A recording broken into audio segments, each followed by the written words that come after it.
Okay guys, welcome back to episode 8 of Teen Muscle Radio, and as you can see if you're watching on YouTube today, I am joined by my good friend and fellow teen natural bodybuilder Ashley Healey, and today we are going to basically be going through how Ashley has started training and how his training and nutrition has evolved over time to make him into the very competitive natural teen bodybuilder that he is today.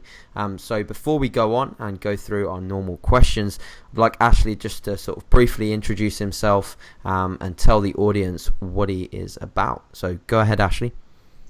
Hello, like AJ said, I'm a competitive natural teen bodybuilder. Been training for around roughly 4 years now. My first competitive season was last year, competed in BNBF Welsh, which I won the teen class, got through to the finals.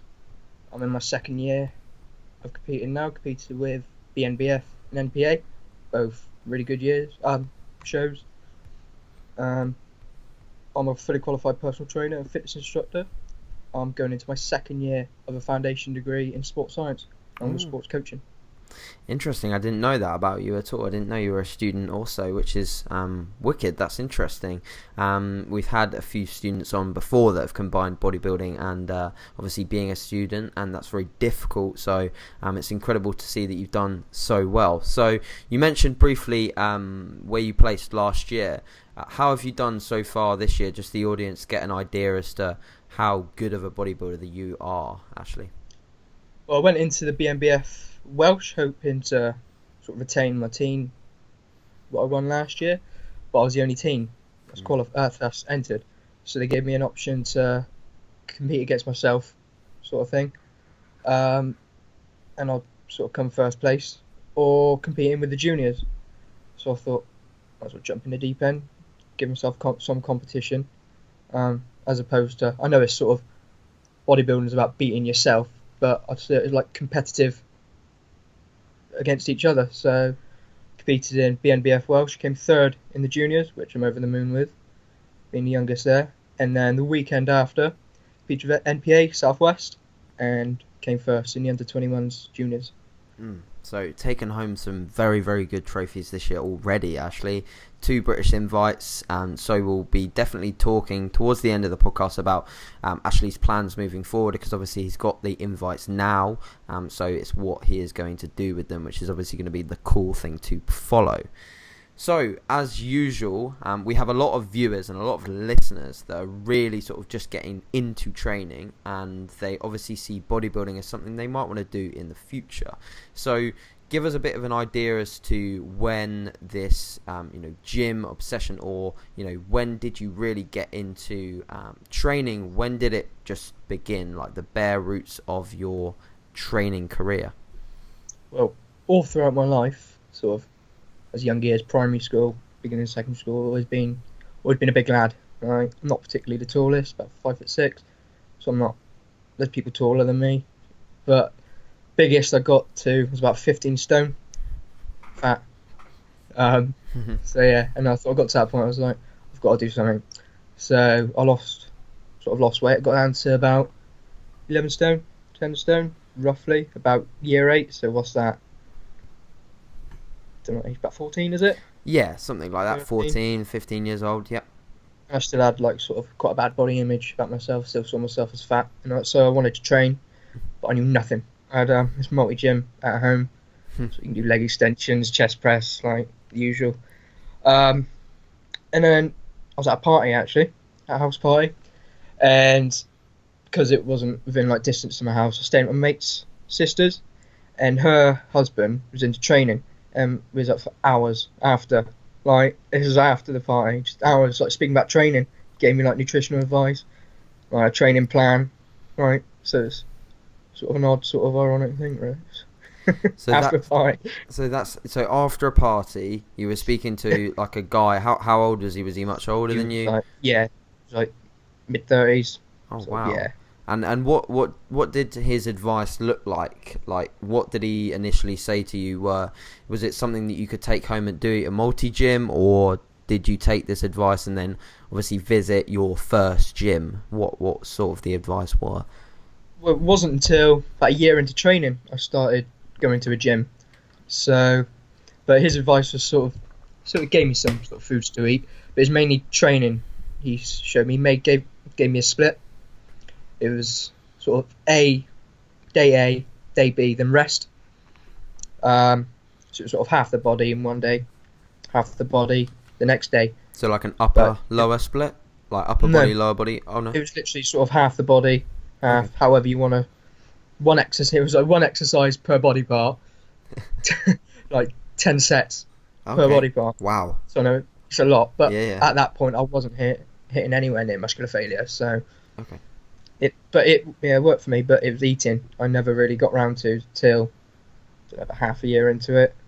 So, but I made some quite, not say decent gains, but noticeable sort of gains in the first couple of months.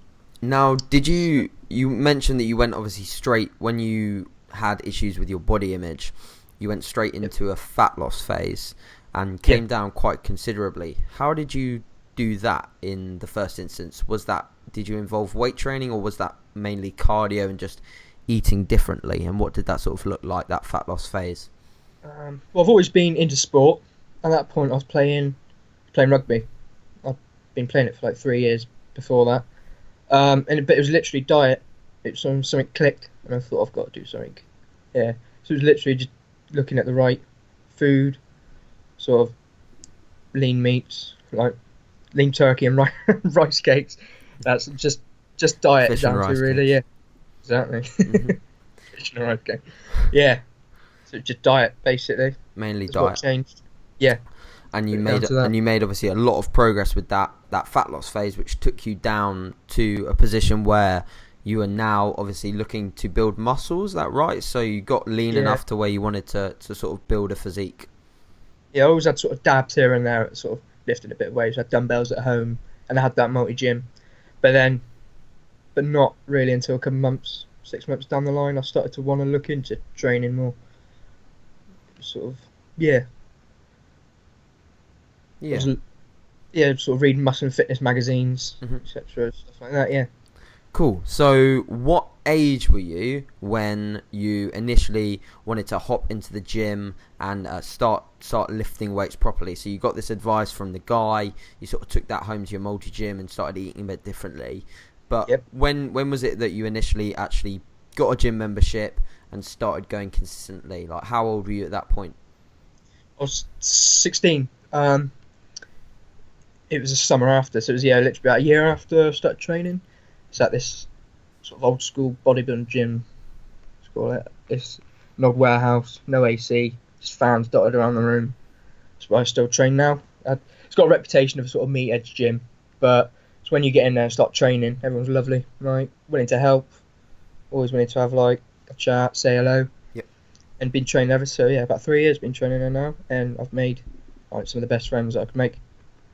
Oh, it's nice to know. Like, the environments that people train in first tend to be a bit different to where they transition into when they really get into bodybuilding. I think that's something that happened with me. Like, I started in a very commercial gym, and then I went into a bodybuilding style gym and sort of got a taste of that and really wanted to stay there. And like you said, I made some of the best friends ever there because you can really relate to them really well. So I think that is important to realise. But obviously you sort of went from your multi-gym straight into the deep end into a bodybuilding gym. Now, what do you think, obviously at this point of time you're still struggling with your body image a little bit, did that sort of help you being chucked into the deep end with this sort of different and new environment? Did that help you at all in terms of dealing with your body image? Yeah, I'd say it definitely did, because mentally as well, I was reading like Arnold Schwarzenegger's Guide to Bodybuilding, like Encyclopedia to Bodybuilding, and it's different things that he says if you train it, it's all well and good training at home and that, but you're gonna want to branch out more machines to progress further. I thought, I've definitely got to get a gym membership now, sort of know. So, and then lots of different machines. I was able to train harder because more room. And I loved it. Start speaking to people, get other people's idea of training. nutrition advice. Nice. So when did you said you noticed gains like fairly quick? How did you sort of like what did your sort of first few months of training look like in terms of what would you hit throughout a week? So what would a week of training look like, and how would you say that's changed over time?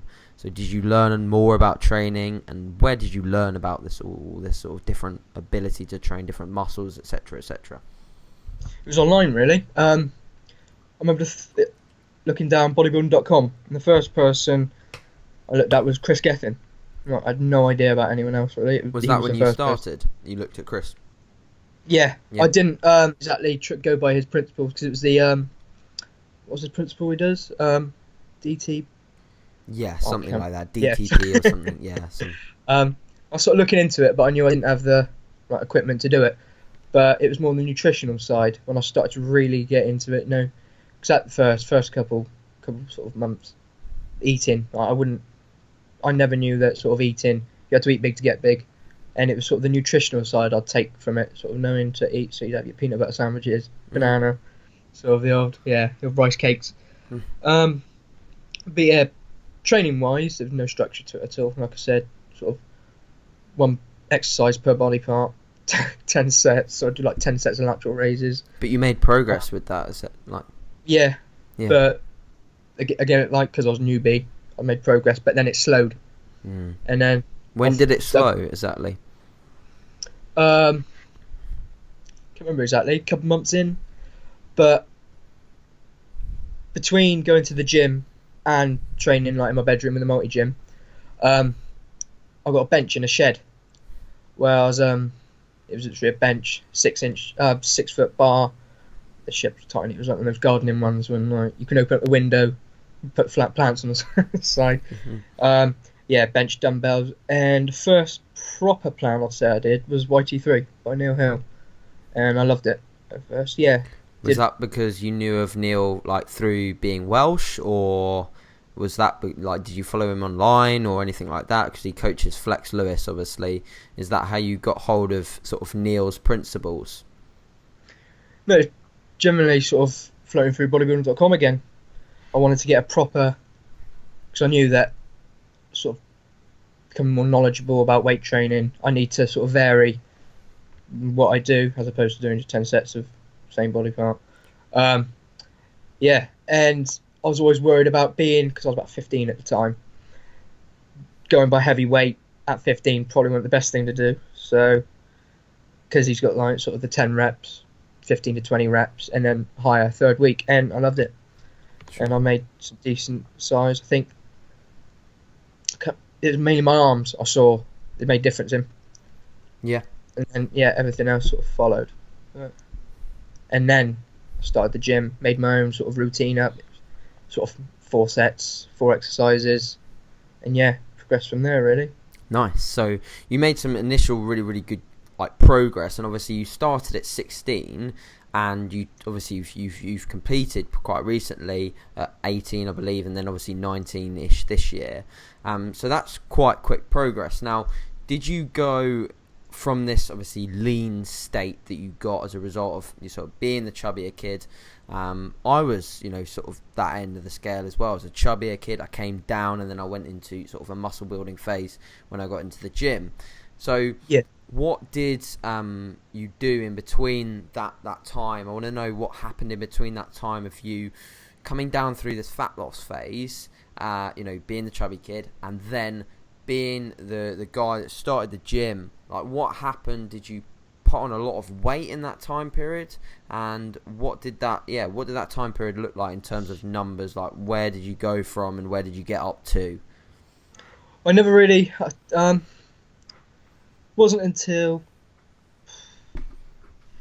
to be fair, till the last off season, I've never been consistent with keeping numbers, must admit. So like, you pointed out the logbook in my Instagram post like last week, a couple of weeks ago or something. It wasn't until last off season I really started to nail into a logbook. So weight wise, as sort of going up to in the gaining phase, I can't tell you what I weighed, but I put on a lot of body fat poundages. Did you go by the mirror then? Did you just like look at how you were looking in the mirror and just thought, oh well, I'm probably gaining muscle, I'm eating enough? Like how did you know that you were making progress when you were in that sort of initial gaining phase? I mainly went by strength really, because I was always holding more fat than I'd liked, and I thought that's all right, I'll grow into it soon, sort of thing. But yeah, it wasn't until speaking to Michael Joe Daniels. He's going into sort of mid 40s. He's sort of done it all before, competed at BNBF Welsh, back in the past. And I explained what I wanted to do, and he had a look at me. I'd like a pinch around like my stomach, and he basically said I was holding too much. So what he said, he was like, track back a couple like 100.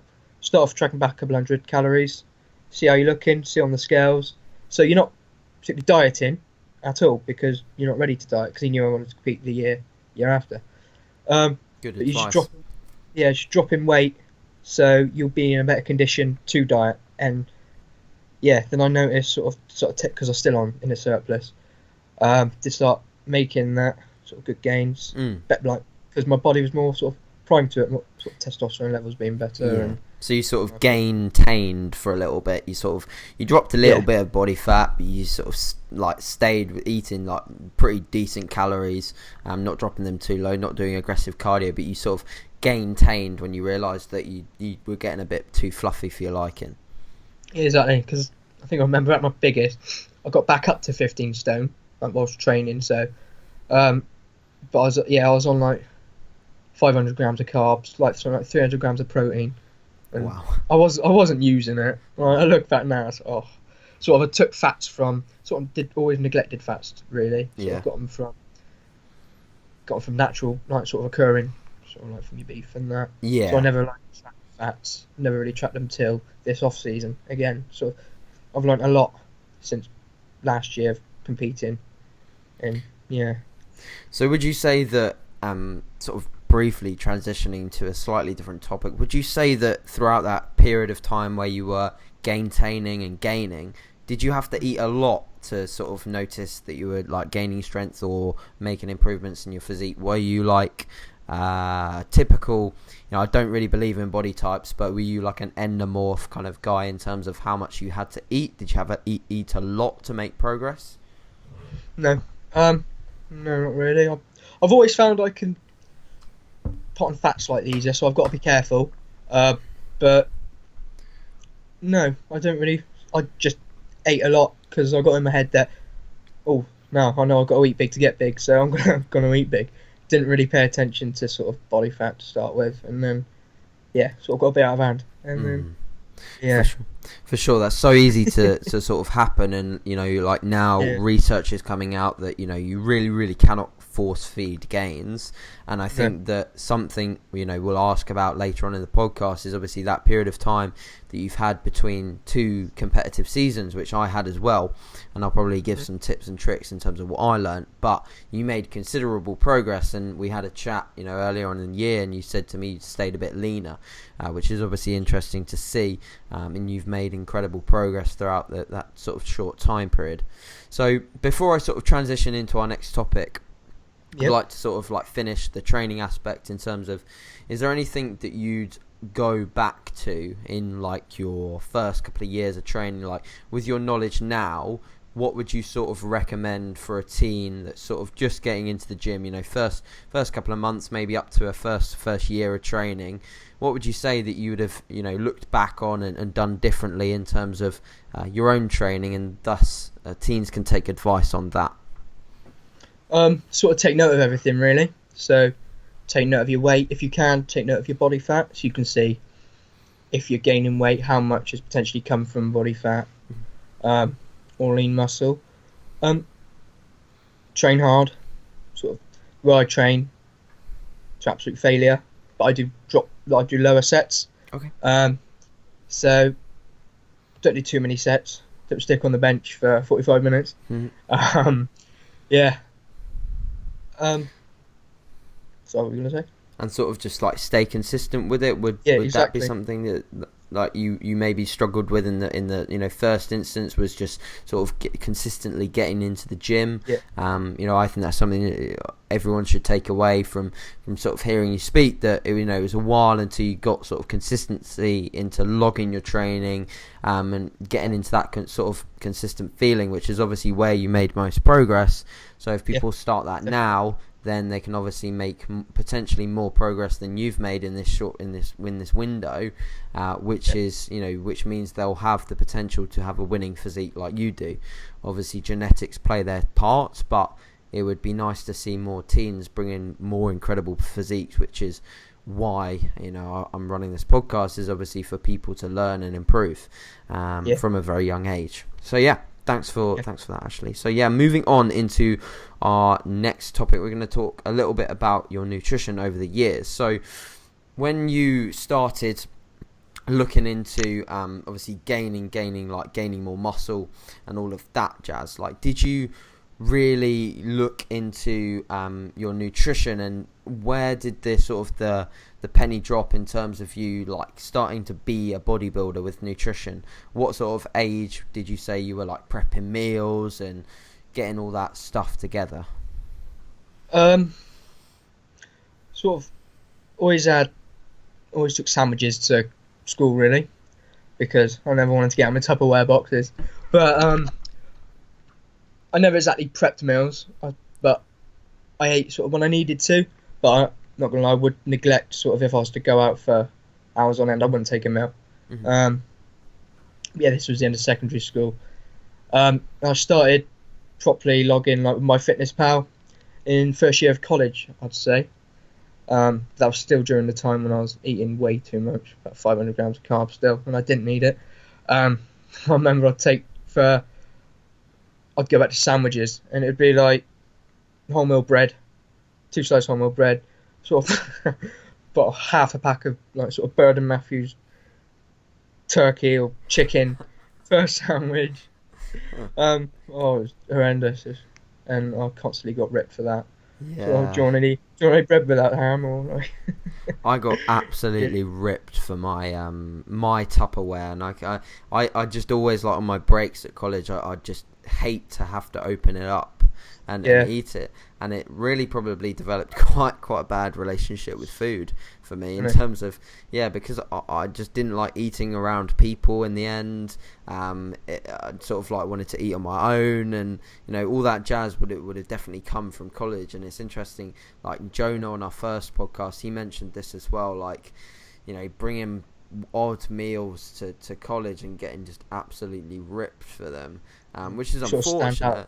But now obviously with flexible dieting, I'd be able to sort of make a little bit more of a quote unquote normal option and sort of get away with it.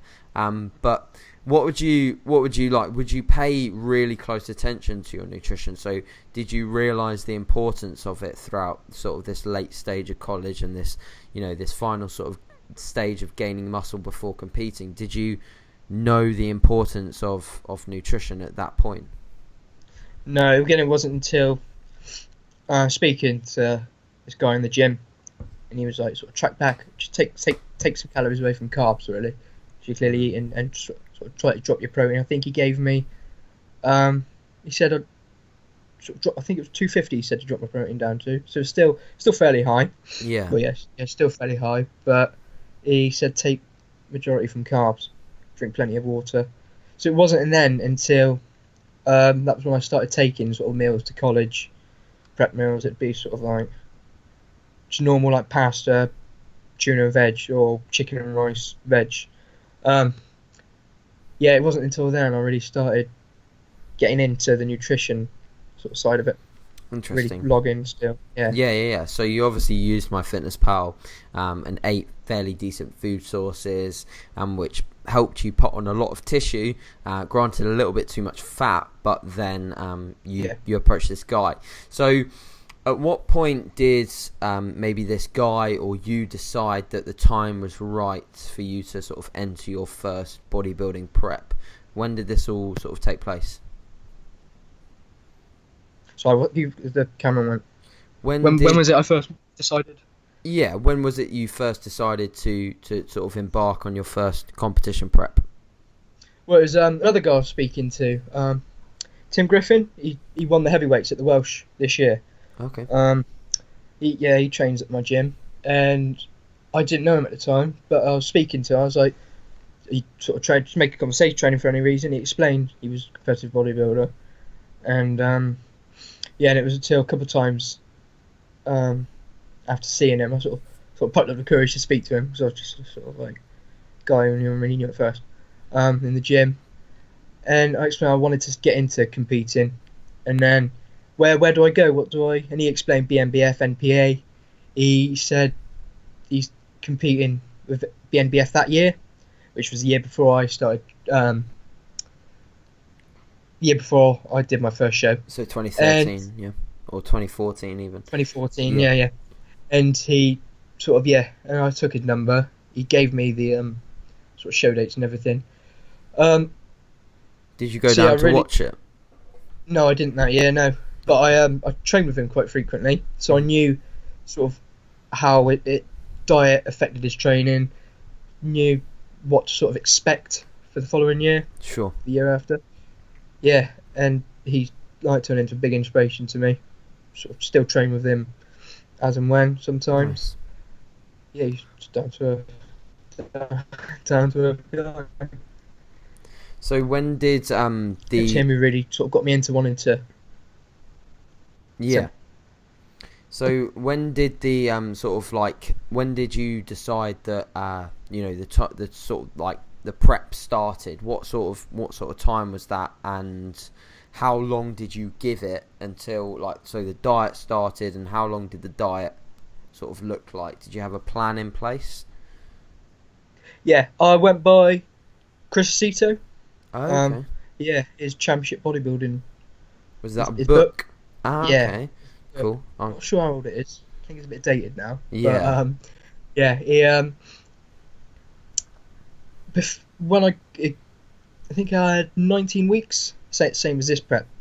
I gave myself about 19 weeks from prep to the Welsh, and I wasn't really on a lot, to be fair, to come to the end. About 300 grams of carbs. So from activity level, I don't think that was a lot, enough looking back. But it said drop 25%, so that took me down to 225 grams of carbs. Okay.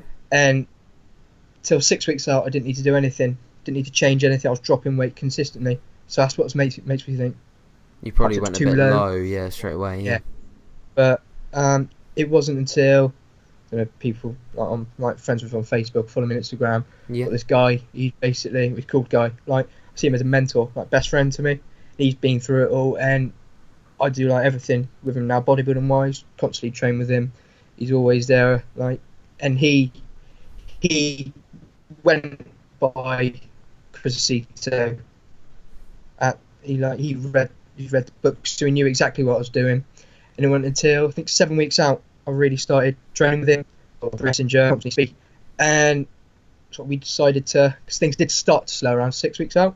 Okay. And so we started speaking about 10 weeks out. So we had about a good couple of weeks before, and then I started going on carb rotation, and that really sort of I felt dialed me in for last year. So explain to the audience what that means, because I haven't actually heard of that term before. Obviously I haven't read this book, but I'm very, very interested, and obviously I want to talk a lot about bodybuilding preps and what they look like. So explain to the audience what that sort of looked like, what that protocol was. What, the carb rotation? Yeah. So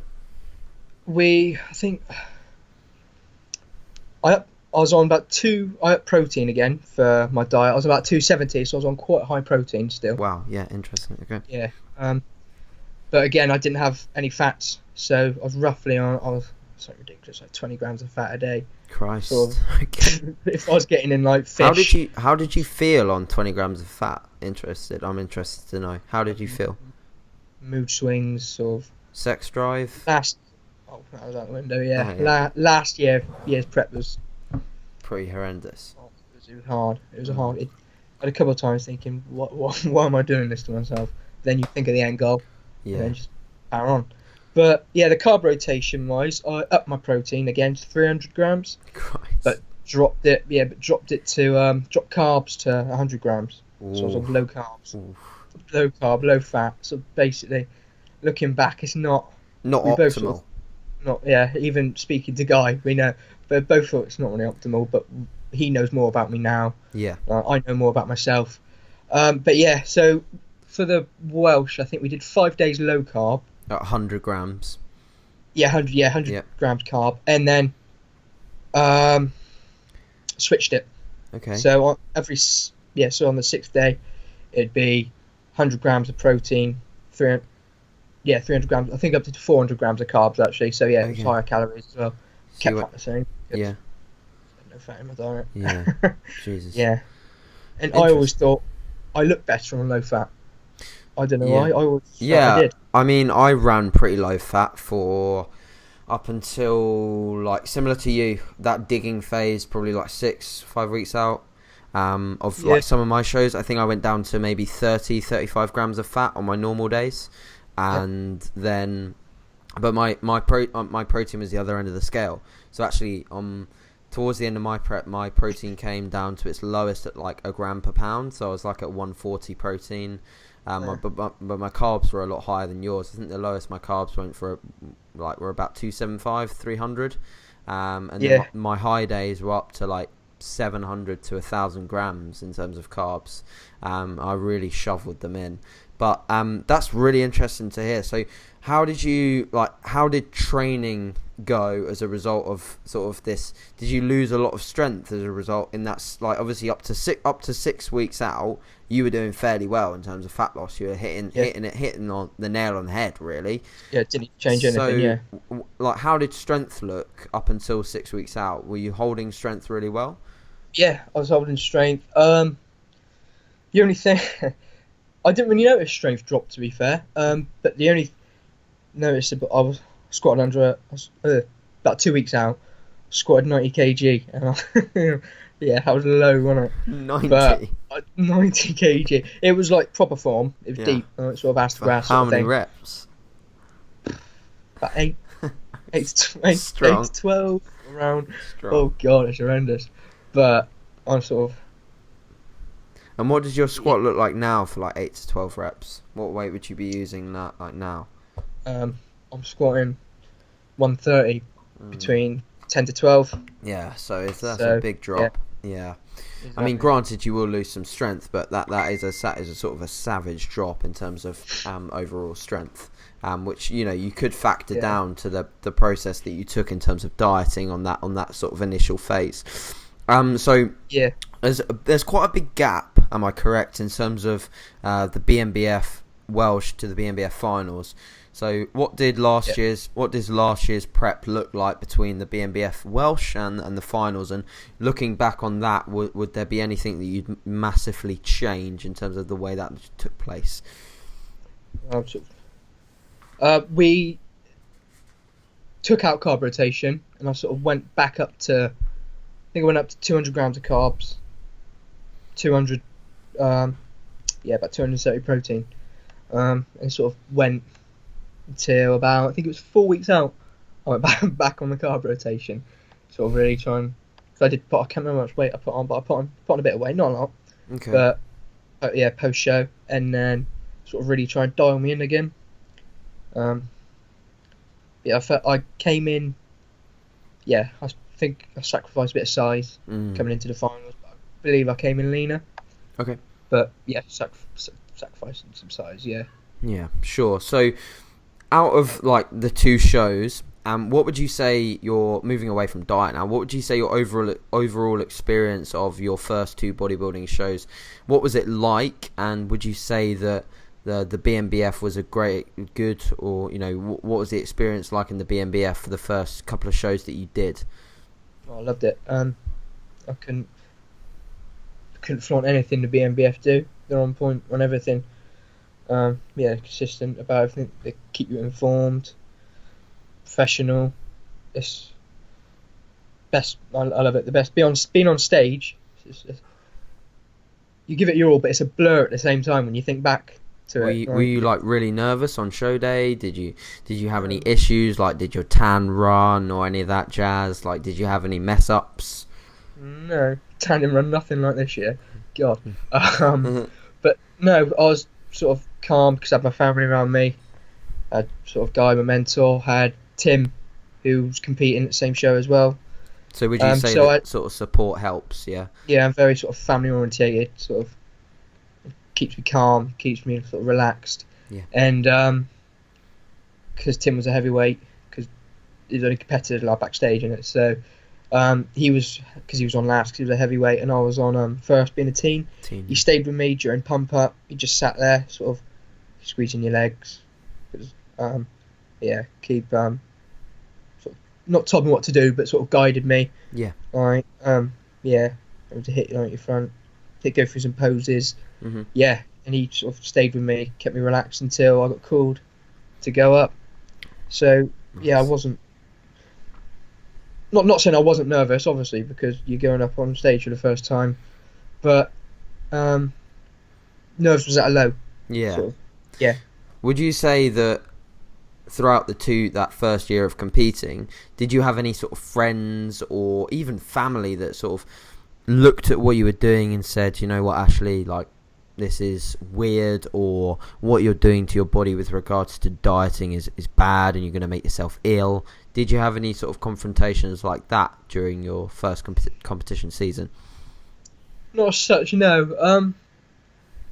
Being a hard prep last year, so yeah, I had sort of some family members saying, "You sure this is what you sort of really want to do?"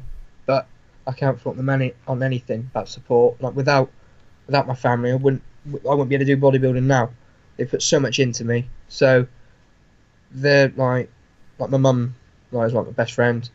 We're close as anything. Good. And yeah, my family supported me loads. So yeah, a couple of times said, "Are you sure?" Because they've seen how sort of mood swings, how low I've got on some days last year. But they knew at the end of the day this is what I wanted to do, and they knew I was making progress, sort of making friends doing it. They sort of saw the bigger picture with me. So that's good. I really think that that's like massively important. I think the overall take home from what you just said there is that you're close with your mum, you're close with your family. You need to, like, as a teen, in my opinion, like, you need to keep your family informed about what you're doing. Like, if you hide away and you just show the mood swings, you just show the diet brain, and you don't actually tell them why you're feeling these feelings and why you're sacrificing for something you love, then they're never really going to understand it because you haven't given them a chance to. So I think that's really important for sort of teens to be more, like, open and honest with their family and their sort of their support network. Yeah, don't be shy about anything, really. Yeah, definitely. So, before we move on to sort of the final topic, which I want to cover, what would your top advice be, your top tip in terms of any teenagers like looking to get into competing for their first season? What would you say over the sort of the last season that you did? What did you learn, and what would you give it in terms of advice for them looking to compete? You want to be eating as much as you can while still dropping weight. And then what I did last year, it was on the cards too, because I didn't really change much, but it was on the cards if I was to drop weight, stop dropping weight, sorry, either I was going to take 25% away of calories from carbs again, from what I was already on, so I was going to drop some calories and then see how that goes, and then if weight loss stopped, add some more carbs. So one variable at a time, basically. Yeah. So you don't want to be doing don't want to drop cardio. No, don't want to add cardio, drop calories, because you don't know where it's coming from. Then you don't know what your body reacts. And you obviously got help. You sort of like got advice from others. Would you say that that's a really big tip in terms of just like making sure that you have other people that have done it before around you? Yeah. Like sort of Guy, he's always a mail away. We always trained. He gave me his sort of idea of training, how I train now. Constantly speaking. One of my best friends now. He really like saw into me. Didn't see me wrong, really, basically. Sure. And, Cool. Well, that's definitely good tips, and I definitely agree with all of those. So a lot of teens can definitely take away something from this. So my final topic, Ash, is something that I did as well. So between the age of 18 and 19, I took I guess you could call it maybe a 5 to 6 month off season. So from the BNBF finals to my next BNBF qualifier in the following year. Obviously, well, including another diet, but I took off some short period of time. So we're talking 4 or 5 months here, maximum really in a surplus. So not a long time. Over that period of time, obviously we have Christmas and all that jazz as well. So really taking into account, it's a very short off season. Now, I wanted to sort of ask you as to sort of what you did in terms of training and nutrition over that short period of time that you think made the biggest impact on your physique, and was there anything that you massively changed? Because I know that I saw sort of a post about your different changes to the way that you trained, and I'm wondering as to whether you can sort of explain what you did over that time period to make the gains that you did. Well, basically, literally changed the way I train 100%. Really, train very like high intensity, low volume. Started off training one set per exercise. So, for example, one chest, set. one working set. Yeah. So I'll do a warm up, and then go into a working. So for example, for chest, I'll do one set of incline press, one set of flat press, one set of flies. It was going well. Strength was upping, but I wasn't feeling like I was sort of making the I know it's not all about DOMs, but I wasn't exactly feeling like I was creating that. That stress. Yeah, exactly. That's it. So I upped it to two sets per exercise. So, and that's stuck with me ever since.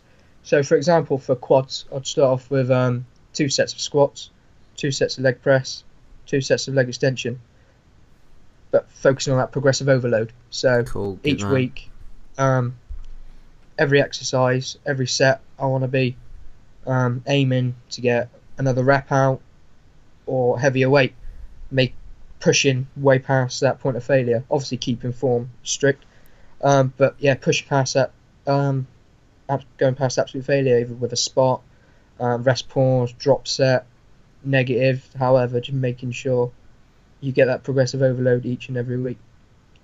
And yeah, that's at the Welsh. I was last year's Welsh, 141 pounds, and this year's Welsh, 151. Wow, so those 10 pounds. I think I think a lot of that,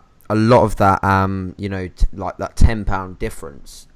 And I wonder if you agree with this, but in my opinion, a lot of that 10 pound difference is, granted, you probably put on some tissue in that time period, but a lot of that 10 pound difference, in my opinion, is from the way that you dieted and from actually like muscle retention.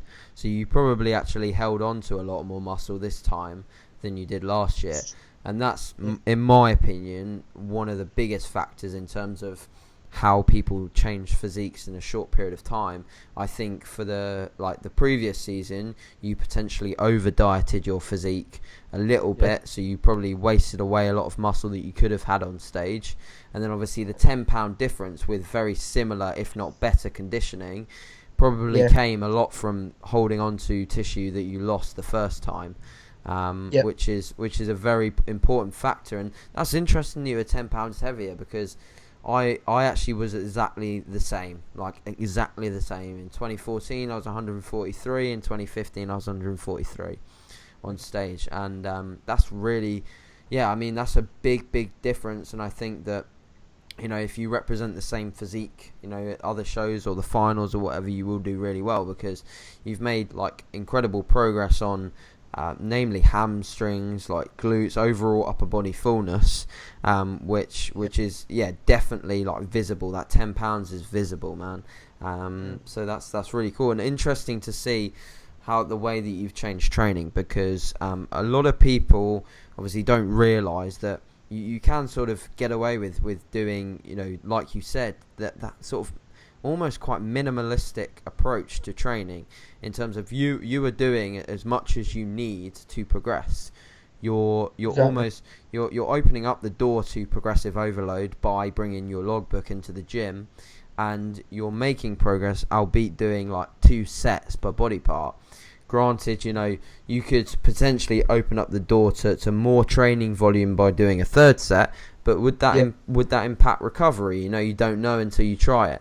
But what you're doing so far is obviously working, and a lot of people can sort of definitely take something from that in the fact that there's all these crazy programs out there, like you mentioned, Chris Gethin, Y3T, with all this volume, all this jazz, and what you've actually done is sort of gone back to basics, and you can't beat progressive overload, in my opinion. You can't. It's obviously evidence based, it's science backed, so I cannot disagree with you more that progressive overload is going to be one of the biggest factors in terms of overall muscle hypertrophy. Granted that frequency has been shown to be very, very, very important in terms of overall hypertrophy as well. So I think that's something that definitely people in looking to improve their physique over a short period of time should take into account, is that you need to be logging your training. You need to be focusing on that progressive overload. So over the course of your prep so far, how has strength been? Have you held on to most of it? Have you lost anything? Have you improved on anything? Strength's dropped slightly the last couple of weeks. Okay. Before a show, but no, I'm not going into the weight room dreading, what's the drop going to be this set, right? You still enjoy training? I love training. This diet, it's completely opposite end to last year. Okay. Sort of keeping calories as high as I can still. Yep. Fats, I'm on about 50 grams of fat at the moment still. Good man. Protein's dropped now since the Welsh 200, and I've given that to carbs because good man. Getting feedback from Vicky, coming harder, fuller. Giving food to carbs, and I've gone more calories. So I've upped my calories again, about a couple of hundred. Okay. And that's working for me fine at the moment. Strength's still on the up. What's activity levels looking like at the moment? Are you doing a lot of cardio? What does your cardio protocol look like? Do you do lifts or HIIT or anything?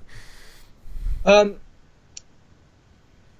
do cardio it's not exactly fasted, because I wake up, have a shake. Okay. After my aminos, I'll go to the gym and then do a walk on a treadmill. Okay. Do that for not anything mad, about a half hour. Cool. Just generally just a light walk, nothing too intense, because sort of enjoy doing it. And I'm a spinning instructor as well, so I did two spinning classes a week. So do those on the same sort of day. Yeah. And then one day a week I'll do some HIIT. Yeah. Okay. High intensity interval. Just to change things up really. But I get around roughly a pedometer, roughly about 10k steps a day. I was hoping you were going to mention steps. Exactly. Yeah. Keep steps quite high, quite active. Having a pedometer makes me, having the app on app on your phone. Keep looking at the app. Think, get moving. Is that because you want to try and beat. You want to get. Yeah. Do you use a Fitbit it's or jawbone? Jawbone. Okay. Cool. I've got jawbone up. Yeah. And base pedometer really tracks your sleep and everything. Good. But makes you want to get moving, makes you want to go for walks. So go for a lot of walks at the moment. I don't class it as cardio. Yeah, you shouldn't, because that makes it closes the door on you wanting to do it, because cardio is something we don't really want to do. But I think I think keeping the steps consistent is one of the biggest elements that I've learned recently in terms of fat loss, and I wish that I sort of knew it a bit more when I was prepping, because I would have probably just kept my steps consistent. I reckon, towards the end of my prep, when I was primarily sedentary, I was probably doing maybe 1,000 or 2,000 steps. My steps would just be the steps that I do in the gym. Whereas now, even in the gaining phase, I'll keep my steps consistent just to try and keep my body weight consistent. So that's a big factor that a lot of people should really take into consideration, is your overall steps inclusive of your cardio. So that's really interesting. Get out, stick on a podcast. Even if it say cardio in the morning, not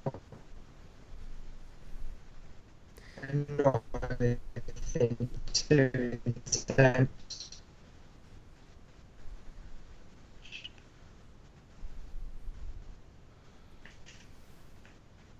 Like walk on a treadmill, because that's what I do really. Yeah, I mean, I think I lost your audio a little bit there, Ashley. But if you're back in the room and are able to hear me, then we will. Yeah. Yeah, cool, good. I've got your audio back. So sorry to anyone that sort of lost a little bit of audio then. So yeah, I mean, that's been a very, very informative podcast, Ashley, and I hope that everyone that has listened has learnt a little bit about what a sort of bodybuilding prep looks like and how you can sort of find out more about competing. So before I ask you like one really short last question, I just want you to give our listeners a little bit of an opportunity to know where they can find you elsewhere. So give all our listeners just your Instagram, Snapchat, all of that sort of socials jazz, and then I'll ask you sort of our last question. I'm mainly active on Instagram, so yeah, try and post most days on Instagram. So you can find me on Ashley Healey, so it's ASHLEY HEALEY with 2 Y's at the end of my surname.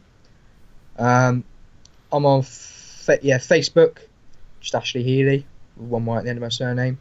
Use Snapchat, but I'm not massively active on Snapchat. I don't really set stories. I mean, sort of. Okay. Speak to people, but nothing sort of bodybuilding wise. Just Ash Healey. Okay. But for bodybuilding sort of purposes, yeah, mainly Instagram is where I'm most active. So yes, sure. Ashley Healey with 2 Y's at the end of my surname. Sure, that's all good, and I'll try and link those up below also. So what's the plans moving forward for you? What are you looking to do the rest of the year in terms of competing, and what can people sort of look out for in terms of your next shows? I've got the next show is 7.5 weeks, the BNBF British Finals in Perth.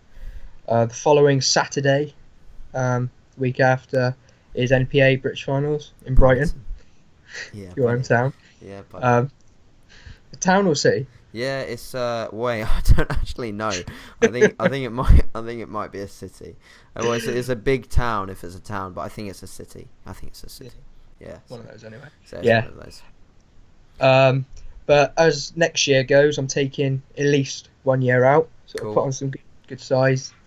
Into juniors, yeah, at least 1 year, possibly 2. But cross that bridge when we get to it. Yeah, just want to put on some good size, eat as much food as I can. Obviously, stay in condition. Yeah. But yeah, so eat big, lift heavy. Put on some good quality tissue. Yeah, you'll have an off season like me to look forward to, which is good. You'll end up with cheeks like mine, which is always good. So I'll get sodium cheeks so easy. After a cheat, I'll blow up. Yeah, I know those feels. I just live with those feels now.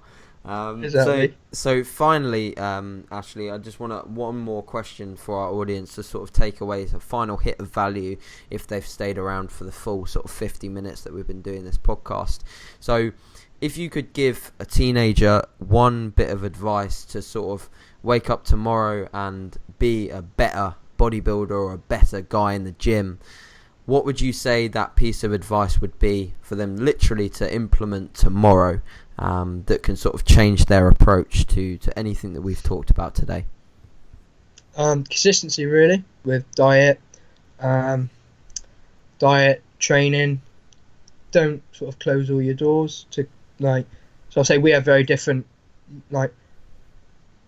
ways of sort of diet. You go if it fits your macros. Sure. I'm very sort of chicken, potato, veg sort of guy. Yeah. Don't be single-minded. Yeah, exactly. So try different things out. So in the off season, I'll occasionally go mad and put a cream egg in my oats. But try different ways of training. But then if it's not broke, don't fix it unless you need to. Stay consistent, keep logging, lift heavy with the right form. That's good.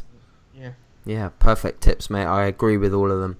And it's been a pleasure to have you on, Ashley. I hope that you've enjoyed it. And I hope that our listeners, if you've listened to the full episode, I hope that you've enjoyed this one. And I will be seeing you very soon for episode 9. And thanks very much again for listening. Thank you. Yeah, thank you for having me. Wicked. Thank you, Ashley. See you guys later.